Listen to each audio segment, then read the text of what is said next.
আসসালামু আলাইকুম ওয়া রাহমাতুল্লাহ। আপনারা যারা পরি হাজির করতে চান, দন দৌলতের পরি হাজির করতে চান, অনেক ঋণগ্রস্ত আছেন, অনেক অভাবে আছেন, আজকের যে আমলটা আনলাম আপনারা দন দৌলতের পরি হাজির করতে পারবেন। এই পরি হাজির করে আপনার সকল প্রকার ঋণ পরিশোধ করতে পারবেন। সমস্যা থাকলে সমাধান করতে পারবেন, যে কোনো কাজ করাই নিতে পারবেন। আপনারা যারা পরি হাজির করার আংটি নিতে চান, সাধনার আংটি নিতে চান, আপনারা আংটিও নিতে পারেন, চালান করেও নিতে পারেন।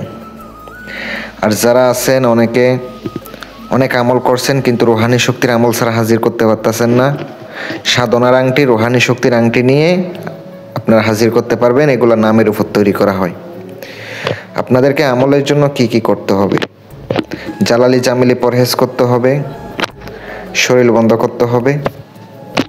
আমলের জন্য ভালো মানে একটা আতর লাগবে। পশ্চিম দিকে মুখ করে বসতে হবে। বসার পরে স্ক্রিনে একটা মন্ত্র দেখতে পাচ্ছেন, মন্ত্রটি আপনার আগে মুখস্থ করে নিতে হবে। পশ্চিম দিকে মুখ করা বসার পরে মন্ত্রটি আপনার প্রত্যেক দিন রাত্রিবেলা 108 বার আপনাকে পড়তে হবে। প্রত্যেক দিন আপনি একই টাইমে বসবেন, রাত্রে 12টার পরে। শনিবার রাত থেকে শুরু করবেন, পরবর্তী শনিবার রাত পর্যন্ত 7 দিন করলে 7 দিনের ভিতরে আপনার সামনে হাজির হবে। যারা রুহানি শক্তি ছাড়া করবেন হাজির হবে না, বাতিনি শক্তি ছাড়া হাজির হবে না। আমল করে তারপর হাজির করতে হবে। চাইলে আপনারা বাতিনি শক্তির আংটি, রুহানি শক্তির আংটি, সাধনার আংটিও নিতে পারেন। চাইলে আমার মাধ্যমে আপনারা দেশ কিংবা দেশের বাহিরে থেকে সাধন করে নিতে পারেন।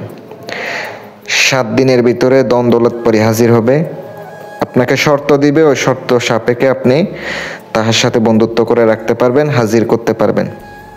নিশানা নিয়ে নেবেন, কিভাবে দ্বিতীয়বার ডাকলে সে আপনার কাছে আসবে, কিভাবে ডাকলে আপনাকে পাবেন অবশ্যই জেনে নেবেন। ইনশাআল্লাহ আপনি আজকের আমলটি করে উপকৃত হবেন। যারা চালান করে নেবেন অথবা কাজ করে নেবেন, আংটি নেবেন, যোগাযোগ করবেন। গ্যারান্টি দিয়ে কাজ করে থাকি। আসসালামু আলাইকুম ওয়া রাহমাতুল্লাহ।